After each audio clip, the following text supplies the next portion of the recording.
The previous lesson was about nav bars. We covered lots of things there.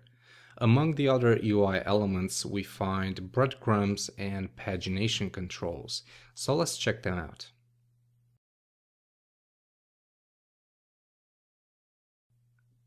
The breadcrumbs are used for structured navigation across pages.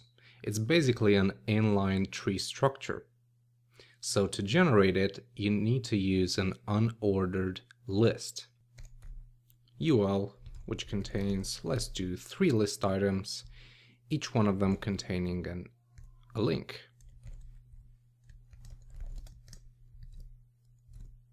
All right, so far we get a basic list.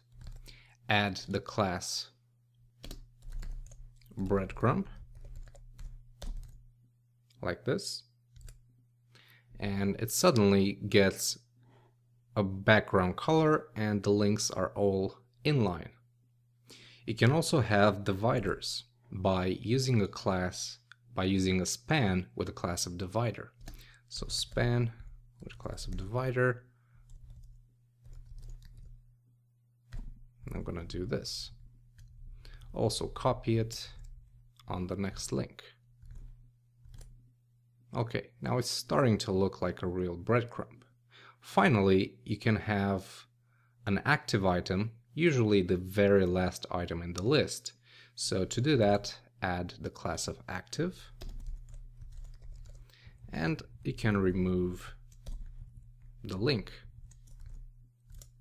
like this. All right, perfect. And that's it really. Very simple markup and very easy to generate breadcrumbs.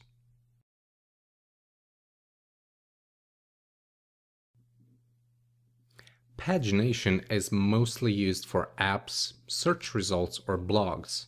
The markup is very simple. You gotta begin with a container which has a class of pagination. So div class pagination. Afterwards, the links are basically an unordered list. So UL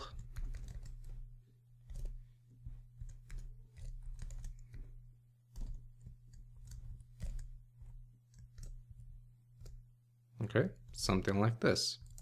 So let's check it out. And that was really easy. All you gotta do is add a simple class. You can also use the disabled and active classes for customizing the links. So for example, list item class active will get you this, and list item class disabled will get you this. Now this is still clickable, remember, it's just styled to look like a disabled element.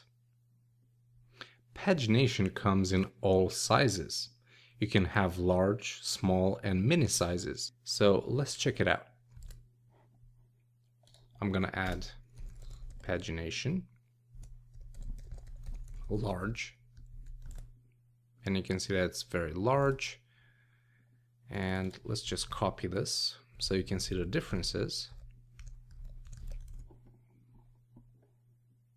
between large pagination, normal pagination, small, and mini. And here they are, all of them. Also, you can align them to the center or to the right. All you gotta do is add the classes of pagination center,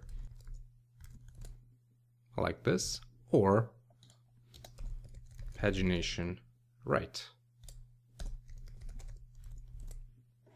like this. Now, if you're looking for a simpler control for pagination, you can use the pager class for only displaying previous and next links. So let's check it out.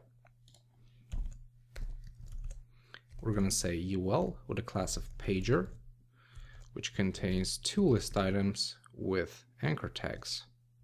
And the first one is going to say like prev and next. And as you can see, they add some very nice rounded buttons and automatically align them on the center. You can also align these individually to the left and to the right. All you gotta do is add the following classes: previous and next. And they will put them on the left and on the right. You can also disable one of these controls. Simply add the class of disabled, like this. As you can see, some pretty simple controls. Coming up, we'll talk about some more controls, specifically labels, badges, and some typographic components.